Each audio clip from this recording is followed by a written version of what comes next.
Hello friends, જય જિનેન્દ્ર બધાને. કેમ છો બધા? મજામાં?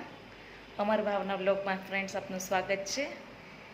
અત્યારના બપોરના 1:30 વાગી ગયો છે. હવે હું બપોરનું જમવાનું કરવા બેસું છું. હાર્વિસને સુવડાવ્યો તો હવે હું શાંતિથી જમી શકીશ.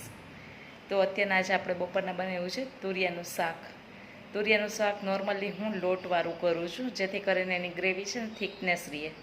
સો ચાલો ફ્રેન્ડ્સ, મારી સાથે જોઈન થાવ બપોરના જમવાનું કરવા માટે. ચાલો. આજે મેં બપોરના જમવામાં ફ્રેન્ડ્સ તુરિયાનું શાક બનાવ્યું છે, સાથે લાલ ચટણી છે, કાકડી છે ને રોટલી છે. સો ચાલો ફ્રેન્ડ્સ જમવા માટે. મારો વ્લોગ પસંદ આવે તો ફ્રેન્ડ્સ મારા વ્લોગને લાઈક કરો, શેર કરો, કોમેન્ટ કરો અને સબસ્ક્રાઈબ કરો ફ્રેન્ડ્સ.